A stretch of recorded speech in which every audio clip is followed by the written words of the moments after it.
In today's lecture, we will be looking at some example problems on using the method of work and energy, but I will start with explaining the concept of the term called power.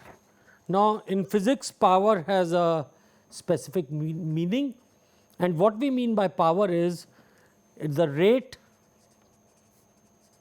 at which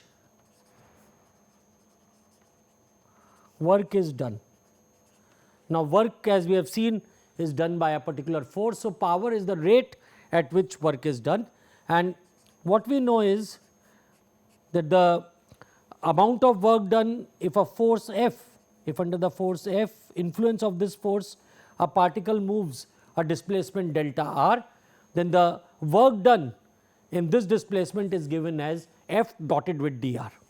Now, if we look at the rate at which the work is done, that will be delta W by delta T, and this we can write it as F dotted with delta R by delta T, and this will be nothing but F dotted with V if we are talking of when a force is being applied on a particle. So, this is what we term as power, and sometimes this is also called the instantaneous power, because at time t when the force F is being applied and the velocity of the particle is V, then because of this force F, the power will be F dotted with V, where V is the velocity of the particle. Now, so here V is the instantaneous velocity of the particle. If we look at the units of power, well, first we realize that like work done, power is also a scalar quantity, and if we look at the, to get the units of power, we first look at the dimensions of power, and the dimensions of power will be m times L2 t to the power of minus 2. These were the dimensions of work done, and then for power we have to divide it by 1 more t. So, this becomes equal to m times L to the power of 2 t to the power of minus 3, and if we look at in terms of SI units, this will be joules per second, and this is called as watt. So, 1 watt is equal to 1 joule per second, and often what you will find is you also will see a term called horsepower, which is used for power, and this is 1 horsepower is equal to 746 watts. Now, this comes from British units, so we just keep it because it is often very much used. Now, one of the places where we see the use of power is when you get your electricity bill, and in fact the electricity consumption, this is in terms of energy and not in terms of energy per unit time. So, what we have is the what we call as 1 unit of electricity, which is what you see when you get your bills at home. This is equal to 1 kilowatt hour, which means if 1000 watts of power are consumed for 1 hour, that is what gives us 1 unit of electricity. And so, one can see this if we look at this unit 1 kilowatt hour, 1 kilowatt hour, this is 1 unit of electricity, this is equal to 10 to the power of 3 watts into 1 hour, which is 3600 seconds. So, this will be equal to 3.6 into 10 to the power of 6 joules. That is the amount of energy used when we use 1 unit of electricity. And so, you can then now compare how much, you can now calculate how much energy is used when a 100 watt bulb is lighted for 1 hour, etc., and how many units it will mean. So, this is in brief a definition of power. Now, actually the power in a fundamental sense is used when we try to use this law of conservation of energy in a differential form. but for our purposes we will not use it, but one can differentiate the work kinetic energy equation with respect to time, and then when we differentiate work we will get power. On the right hand side, other side, we will get the change in kinetic energy. When you differentiate that with respect to time, that will give you dk by dt, or the rate of change of kinetic energy by time. So, we have seen the energy methods as a whole, and let us try to sum up how energy method help us in problem solving. So, let us see problem solving using energy methods, energy method I should say. Now, energy method is useful, and you will find it's often simpler to solve problems using energy method, which I will explain why. It is useful when we have two configurations or two positions of a body. By two positions, so for example, I have a block which is travelling on the incline, it is at position 1, it travels up to position 2.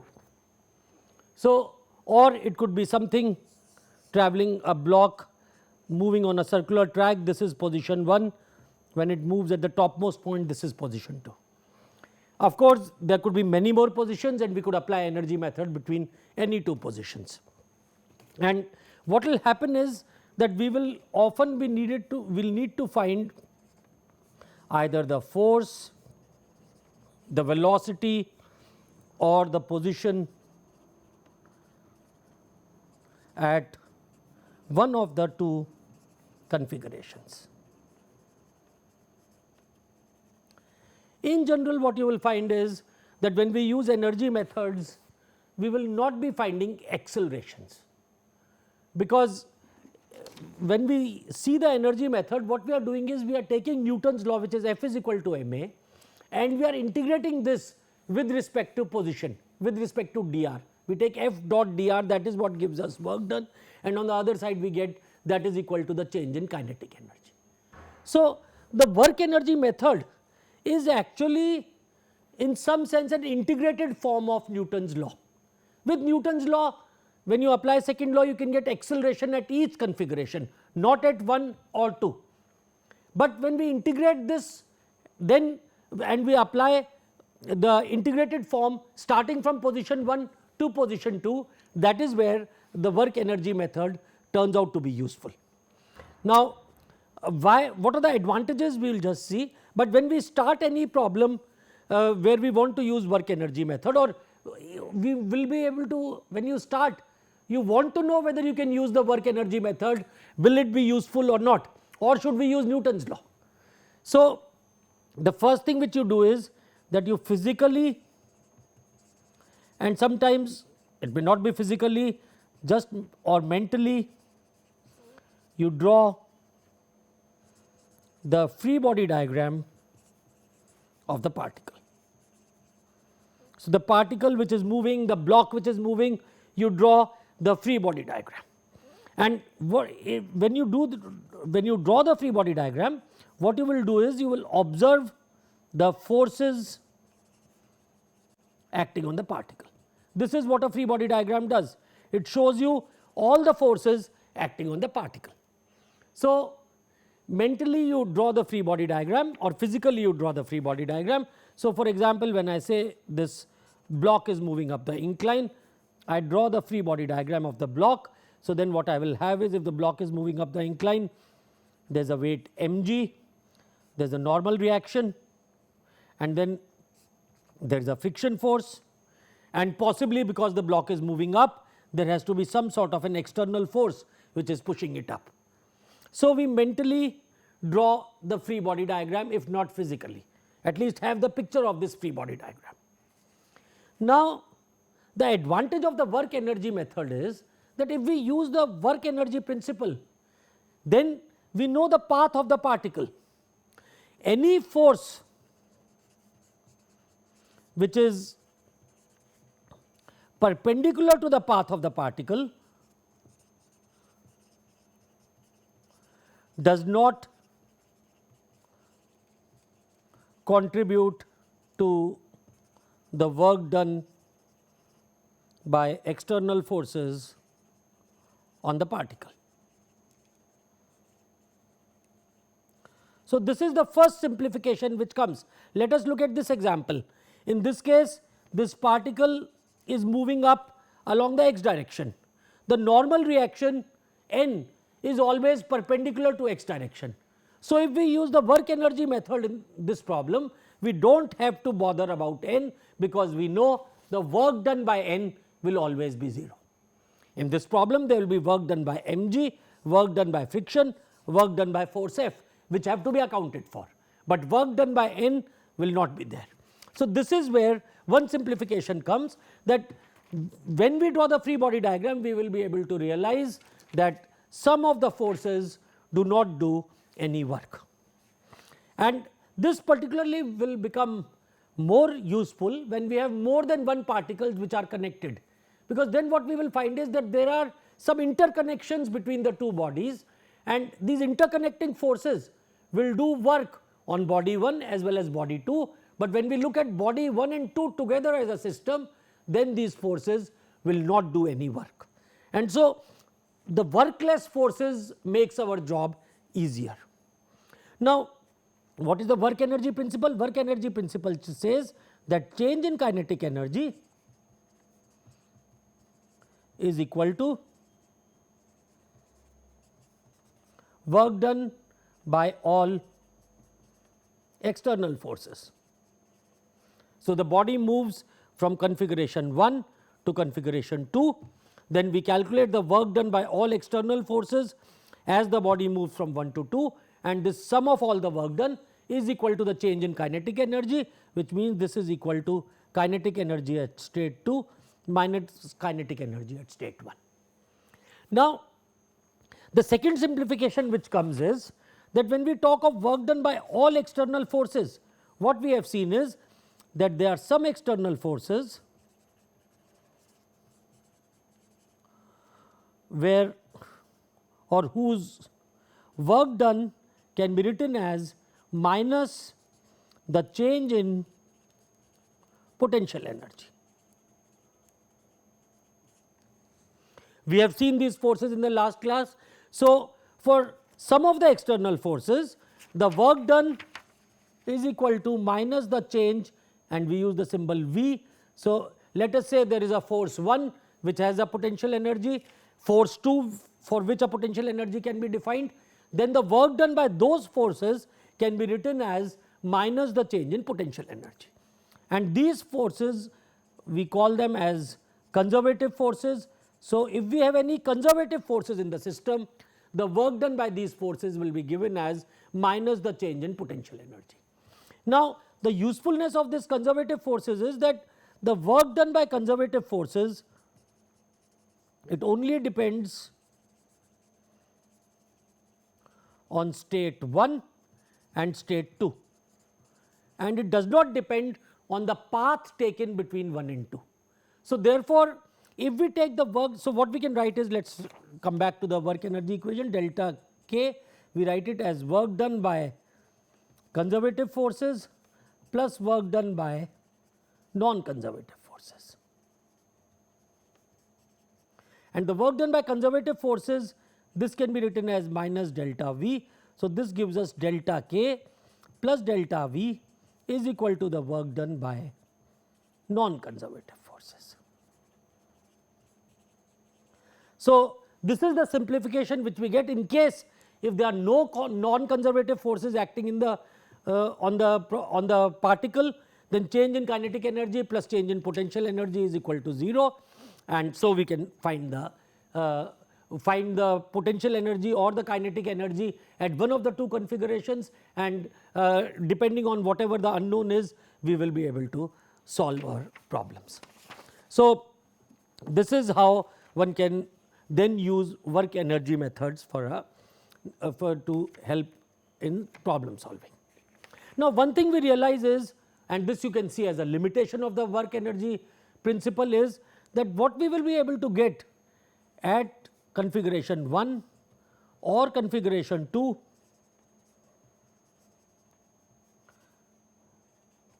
we will be able to get the speed at 1 or the speed at 2.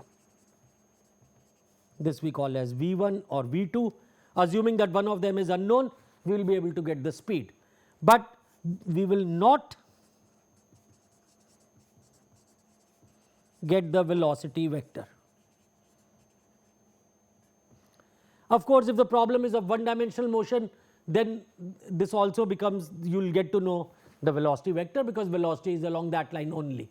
But in case of two dimensional motion, you will be only able to get the speed. So, does it mean that the information given to us which we get from speed is a useless information as far as accelerations go? Well, the answer is no. Suppose if a particle is moving along a curved path,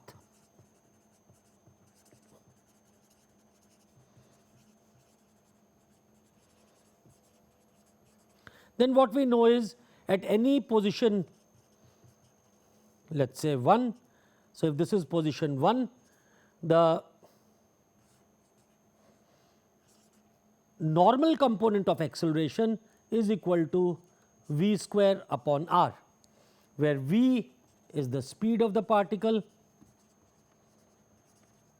and r is the radius of curvature. So, if this is a circular path, then r will be the radius of the circle, and so a n is equal to v square upon r. So, the speed is what we may get from energy methods, but once we know the speed, then we know the normal component of the acceleration is equal to v square upon r. And so, if we know the path, generally in a lot of problems it will be a circular path, then it will be just v square divided, v here is of course the speed. So, speed square divided by r will give us the normal acceleration. So, we will get this value of v from energy methods by using principle of energy, and then we can use this to have the normal component of acceleration, and using normal component of acceleration we may also get the normal component of the force, and this will come from Newton's second law. So, having seen this, now let us look at some of the problems which we can solve using work energy principle. Let me just go back to this particular example which we talked of, when we said we use, if we want to use work energy principle to solve, to look at the motion of the block from 1 to 2, then what we realize is there are 4 forces acting: normal reaction, weight, friction, and the force F which is being applied on the block, which is pushing it up on the incline. Now, here what will happen is you realize the work done by gravity, this we can calculate by minus the change in potential energy, because for gravity, which is a constant force, the acceleration is constant. We have defined the potential energy is mg times the height, where we choose any reference datum, choose that as 0. Work done by n is 0, and the work done by friction force and capital F will have to be calculated, and if we have to find that, we may have to use Newton's second law to find these things. So, this is a sort of brief description of how this can be used. Now, let us come to specific problems. So, let us look at example 1. A block of mass 5 kg is fired up a 30-degree incline with a speed v0 is equal to 5 meters per second. It travels a distance d is equal to 2 meters up the incline.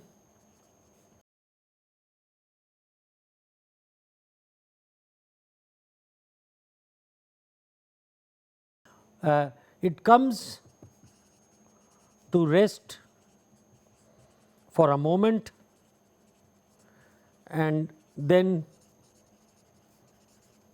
slides back to the bottom, and we want to find the velocity of the block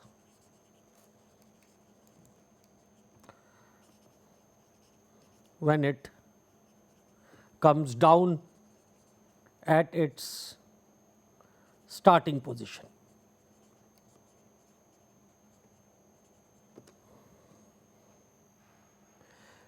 Now, here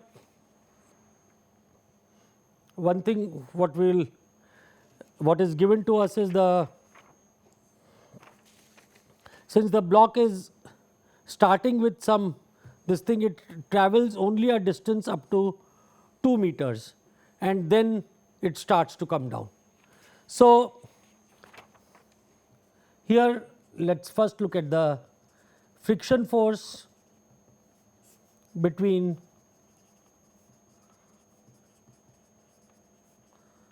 the block and the ground, and we will assume this friction force is not equal to 0. It is not given in the problem, so we will start by assuming that the friction force is there, it is not equal to 0. So, if we mentally or physically draw the free body diagram of this block. So, the picture is something like this block is here, it is given, it starts, it is given a push, we do not maintain the force on it, we just give it a push and leave it, and because of this push the velocity is equal to 5 meters per second. It travels a distance d which is equal to 2 meter, it goes up the ramp and this angle is given to be 30 degrees, and so and after that what we want to find is it stops there and then it comes down, and when it comes down, when it comes back to this position, we wish to find the speed, the velocity of the block.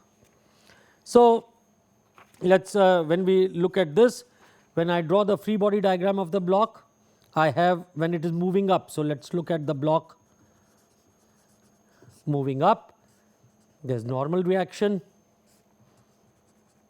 there is weight and there is a friction force.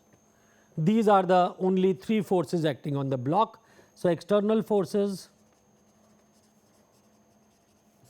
are friction F, 2 the weight mg which is acting vertically down, and 3 the normal reaction. Now, friction force, because the block is sliding, this will be equal to mu k times n. It is a case of sliding friction. So, there is relative motion. So, friction is equal to mu k times n. Now, when we do our this thing, we look at it, n is equal to mg cos theta, that is the, if I take, if let us call this as the x direction, let me call this as the y direction. So, this is comes from sum of the forces in the y direction is equal to 0, because there is no acceleration, and if we look at the x direction, then we will get in the x direction I will get the force is minus mg sin theta minus f is equal to mass times acceleration in the x direction, and because both of these are negative, we realize acceleration in the x direction is negative. So, now one can solve this here, but what is given to us? We are given the distance of 2 meters.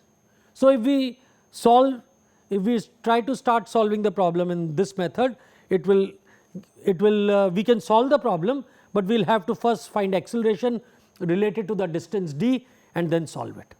But one thing we realize when we write these equations is, because n is equal to mg cos theta and none of this changes and friction is equal to mu n. So, that means the friction force is a constant force, it is not changing as the particle is moving up the block. Well, when it moves down, it will be a separate story, the friction will again be equal to mu k n, but its direction will change. Right now, it is in the minus x direction when the block is moving up. So, what we do is, instead of solving this equation, finding the acceleration and then relating it to distance d, we use the work energy method. And when we use the work energy method, let us call the starting point as 1 and the point where the block stops, we call this point as the final position. So, now work energy method tells us delta K plus delta V is equal to work done by non-conservative forces. So, let us start to see when we look at our external forces, this is why you need to draw the free body diagram. As I said, it may be a mental exercise, not a physical drawing of the free body diagram. We see there are 3 forces. The work done by N, so when we come to this, the work done by N is equal to 0. The work done by mg, this will come in the potential energy due to gravity, and the work done by friction is what will come in the work done by non-conservative forces. So, now to calculate these terms, delta K is equal to K2 minus K1. Now, K2 is equal to half m times 0 square because the block is stopped at point 2, K1 is minus half m V0 square, where V0 is given to us, it is given as 5 meters per second. So, we know K2 minus K1. Change in potential energy, this is equal to V2 minus V1. Let us take the highest position. So, this is the block, this distance it moves is d, this angle is theta. So, we take this highest position, let us take the potential energy at the starting position to be 0. So, V1 we take it as 0, V2 will be the height of this point from with respect to this. So, this height will be d sin theta. So, V2 will be equal to mg times d sin theta. So, what we have is V2 minus V1, this is mg d sin theta minus 0. So, write each of these terms in one term separately. Each of these terms is quite easy. When we look at the full problem, the problem may look complex, but we divide it into parts, write each of these parts, and each of these parts delta K is very simple. Delta K at 2 is equal to 0, K at 1 is half m V0 square. Similarly, potential energy when we come to it, V2 is equal to mg d sin theta, V1 is equal to 0. Now, work done by non-conservative forces. The friction force is acting in this direction, the block is moving in the upward direction.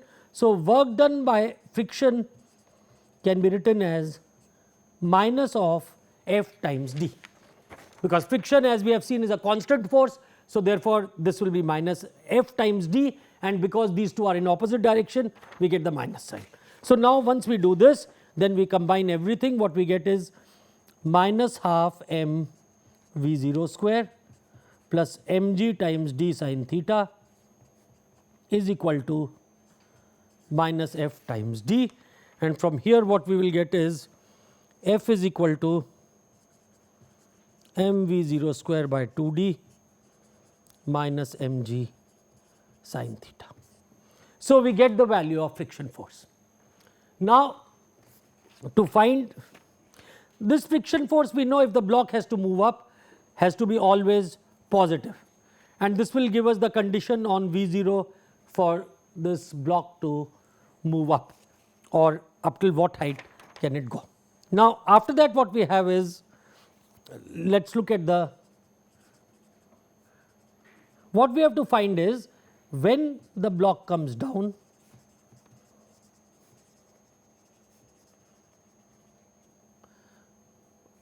the speed at its starting point.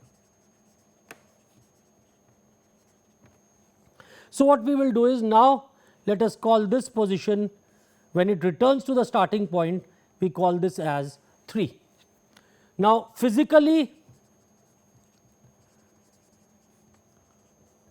1 and 3 are the same point, but what has happened is the block starts from 1, moves up to 2, and after that it is coming back down and it comes back to 3. So, what we can do is, let us apply the work energy principle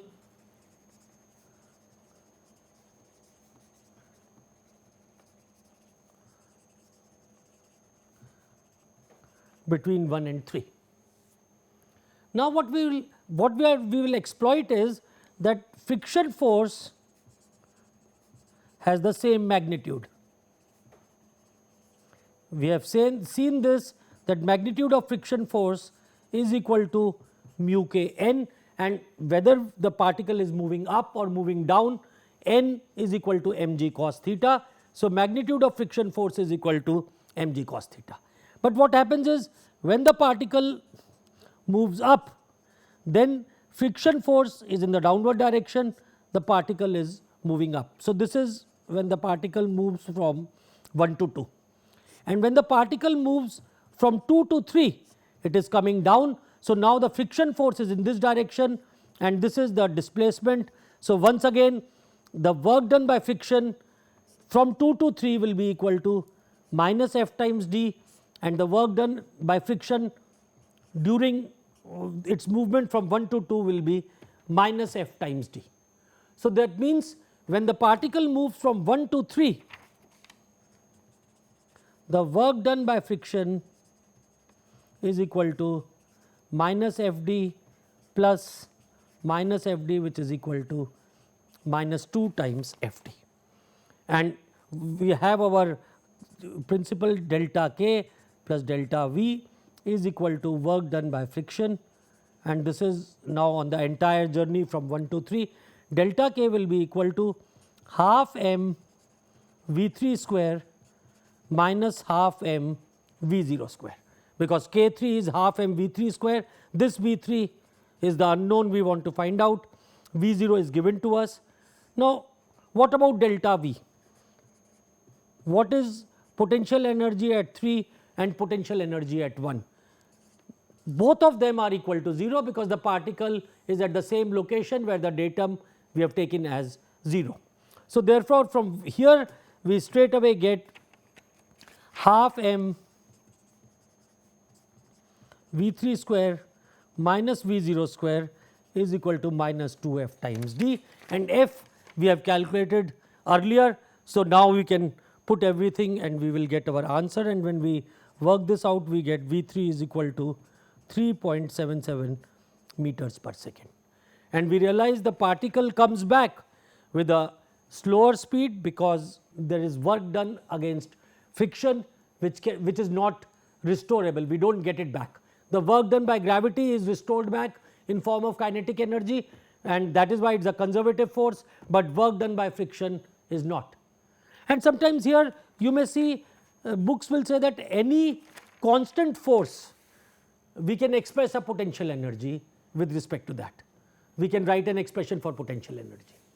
Here in this example we see friction, the magnitude is constant, but still it cannot be expressed as a potential energy because its direction changes. So, therefore, the work done by friction cannot be restored back once the particle comes down, we do not get it back in the kinetic energy, and that is one thing which will happen with all non-conservative forces. Okay. Now, also here one can possibly, we know the value of friction, so we can work out what should be the value of mu. Mu k is not given in the problem. So, if you are asked to find the value of mu k, then you can find that out. You know the friction, and the F is equal to mu k times n is equal to mu k times mg cos theta. We have worked out the value of F, so you can find mu k. And the other thing which we realize is, because the block is falling down, that means mu k has to be greater than tangent theta, otherwise the block will stay there only. Now, let us look at another class of problems here, and this is where we use work energy principle quite effectively, and this is motion in a vertical circle. Two types of problems are very common. One is we have a block or a particle which is moving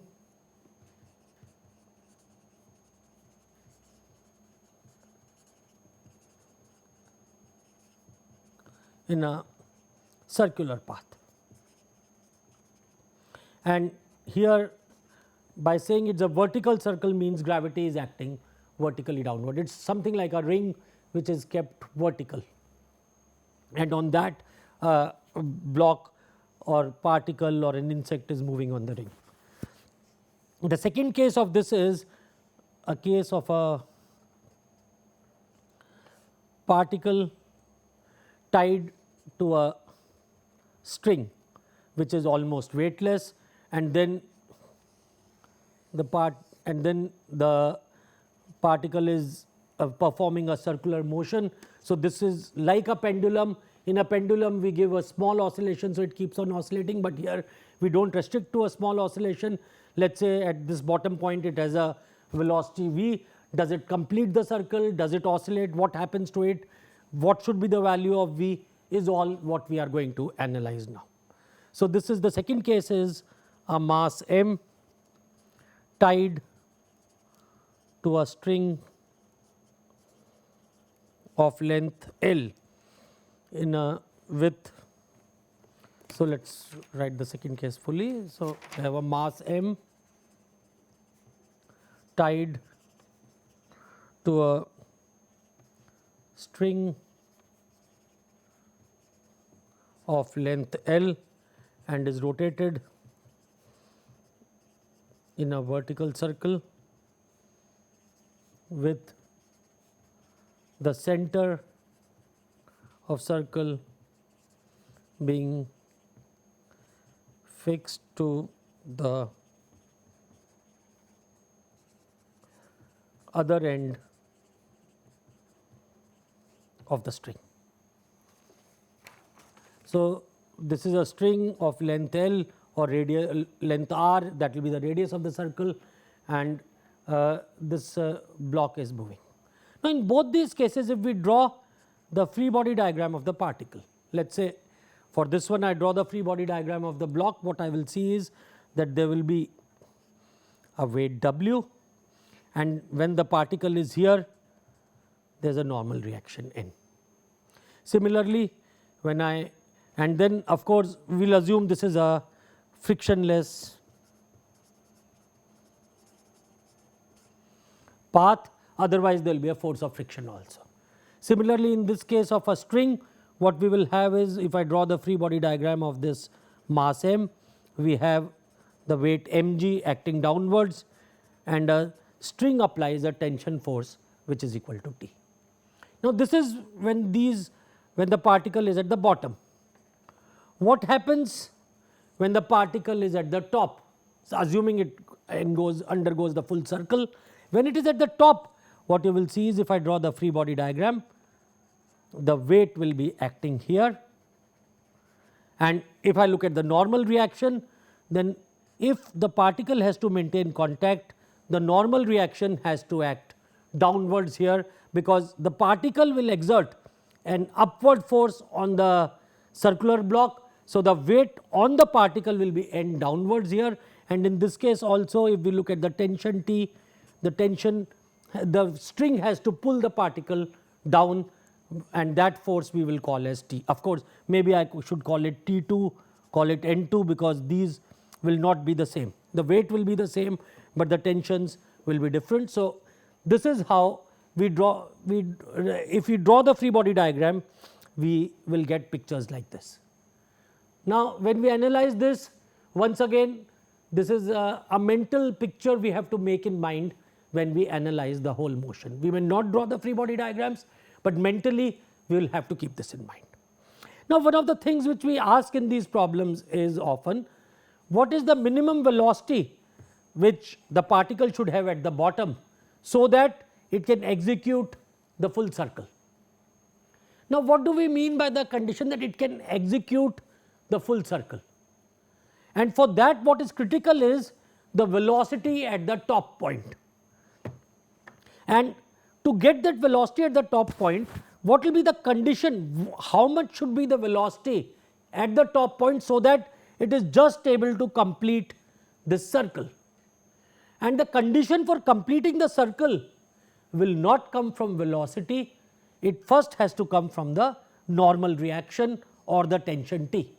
If the particle has to complete the circle, then normal reaction N2 has to be just positive. That means either this N2 has to be there and the limiting condition will give us N2 is equal to 0. And similarly, the limiting condition for the particle for this pendulum to reach the top part and come back will be that the tension at this point will just be 0. It has to be positive for this, that means it has to be downwards positive as shown for this to be able to complete the circle. So, the limiting condition will be T2 is equal to 0 or N2 is equal to 0, not V2 is equal to 0 in these cases, because what will happen is the place at which V2 becomes 0 will not be some before V2 becomes 0, what you will find is the tension somewhere will become 0 before V2 becomes 0.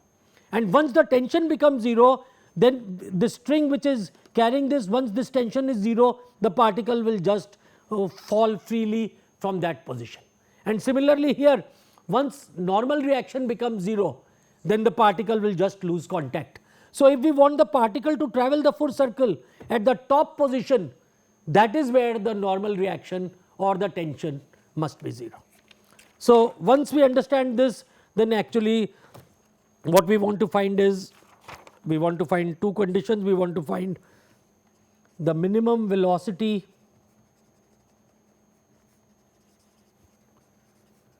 at the top. So, the particle can rotate in a full circle, and if that is so, then we want to find the minimum velocity at bottom for A to happen. And typically the problems will say in effect you have to find the velocity at the bottom so that it can encounter the full circle. So, find, the problem will not give you part A, it will just say find V at the bottom so that the particle undergoes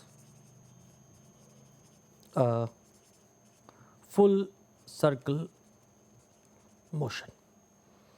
So, doing this is quite straightforward, as we said. If I to find the velocity at the top, so this is the circle. If I draw the free body diagram here, as I have said, we have mg and then we have this tension T which is acting. These are the two forces acting at the top, and so we get mg plus T. This is equal to total forces in the radial direction, and this must be equal to m times the velocity at the top divided by r, and r in this case is nothing but the length of the string. So, m times v top square upon L. And so, now the condition to complete circular loop is that T must be greater than or equal to 0. So, here what we have is T is equal to, from here what we get is m times v top square by L minus mg, and so T greater than or equal to 0. When we put this in, this will imply that v top square is greater than or equal to L times g. So, that means minimum velocity at the top must be equal to square root of L times g or square root of r times g, where r is the radius of the circular loop.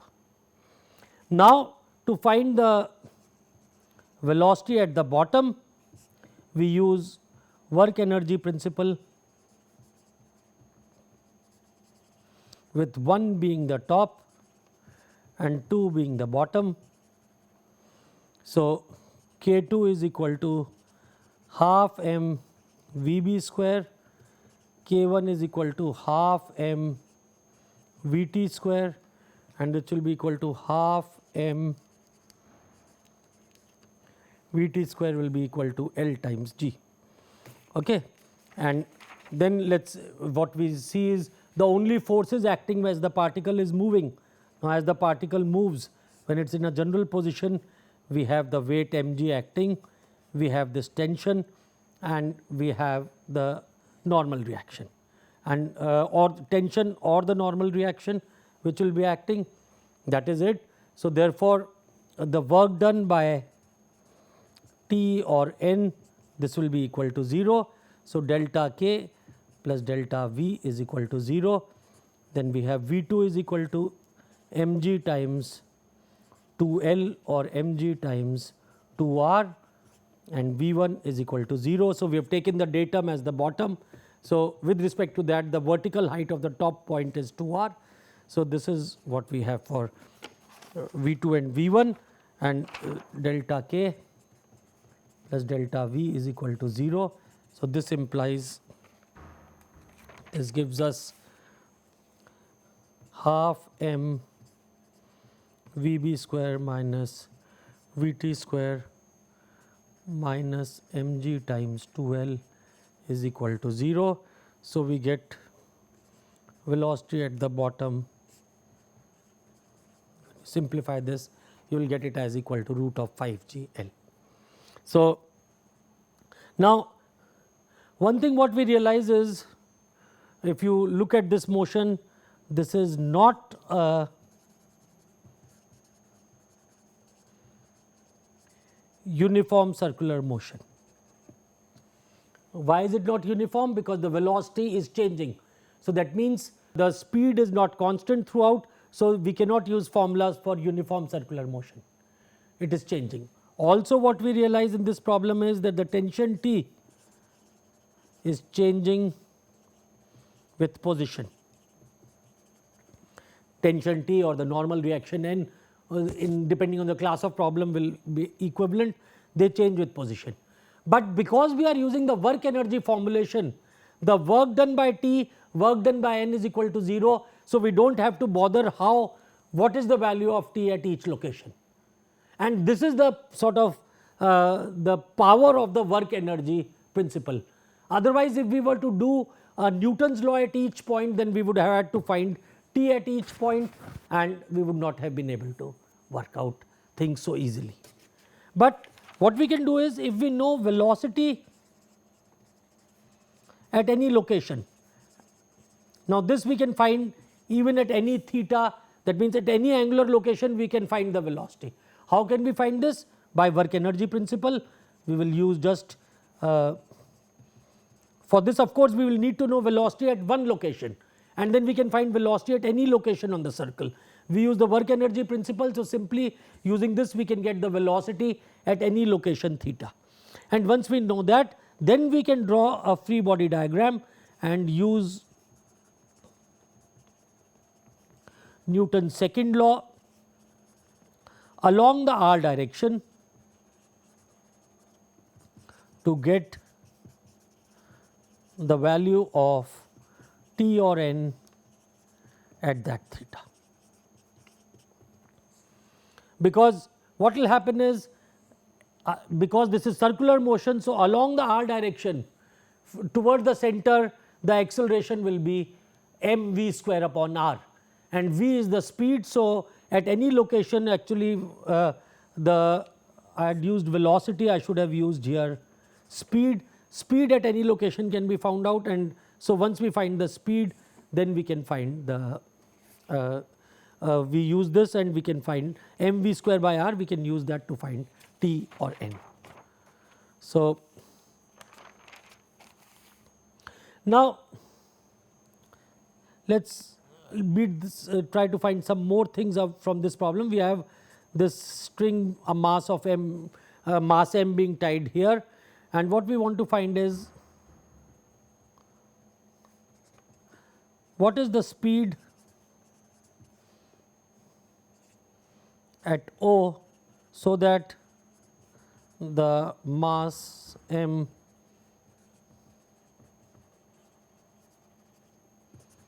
just reaches A, and then what we have is half m v 0 square minus v a square plus 0 minus m g L is equal to 0. Now, this I have written it directly, this change in kinetic energy, change in potential energy, this is 0.1, this is 0.2. So, at point 2 the potential energy, if I take it as 0, then the potential energy here will be minus mgl. So, this is how I have taken the datum at point A. So, because this point is down, so minus mgl is the potential energy at position this is the potential energy here, potential energy at A has been taken as 0. So, from there what we can get is velocity at 0 is equal to square root of 2 gl. Now, what we have seen is that if what we saw here was if velocity at the bottom was root 5 gl, then this pendulum completes the full circle. When the velocity is root 2 gl, then it just reaches A, after that it cannot move, so then it starts to come down. So, if the velocity at the bottom is equal to root 2 gl, then it oscillates in a semicircle about point O.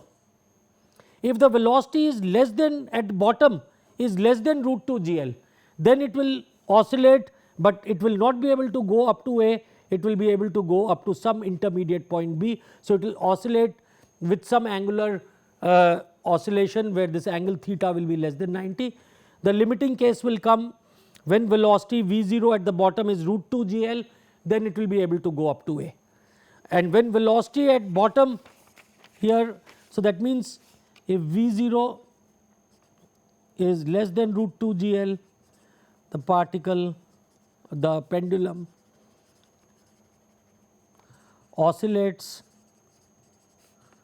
about O, and if or less than or equal to root 2 gl, if V0 is greater than root 5 gl, then the pendulum undergoes a full circle motion. Now, what happens if V0 lies between root 2 gl and root 5 gl?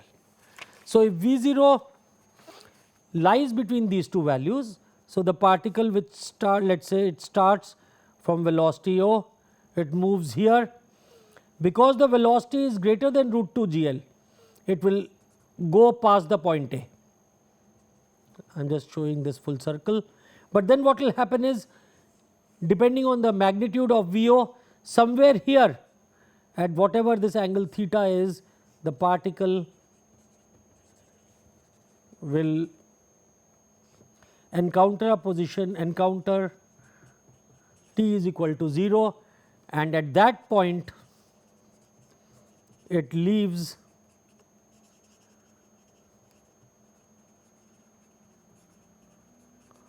the circular path. It will leave the circular path and then it will move like a projectile under influence of gravity, because then the string will fold, tension will be 0. So, once it leaves the circular path, it will move like a projectile and it will move. So, once t is 0, it will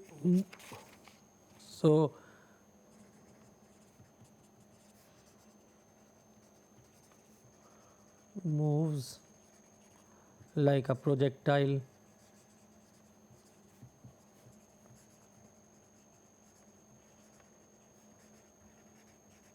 in a parabolic path. So, this is how one can solve these problems. The angle theta at which the particle leaves can be found out, and in fact after that, because this particle is moving like a projectile, so then you can apply the equations of the projectile to find the height the particle will take with respect to this position, add that to the initial height, that will give you the final height which will be attained by this particle when it is starting from 0 with a velocity between root 2 gl and root 5 gl. So, this is how one can solve such problems. Now, in some other problems you may find springs being connected to the particle.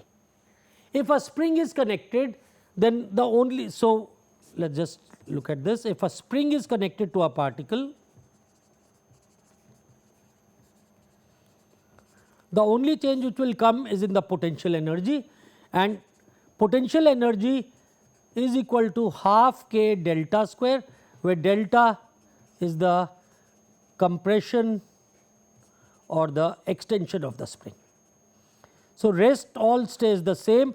You will have a new force called the spring force, and we will have the potential energy. In the potential energy term, we will add the potential energy due to the spring force, which will be half k delta square. And other terms, if there is a gravity is changing place, so then you have to also account for change in gravity, and sum of kinetic, sum of change of kinetic delta k plus delta v, sum of these must be equal to work done by non-conservative forces. Non-conservative forces typically will be forces like friction or a constant force F being applied in a problem. So, with this we have seen some examples in energy motion. In the next class, we will take up the principle of conservation of momentum and conservation of angular momentum, how they come from Newton's second law for a single particle.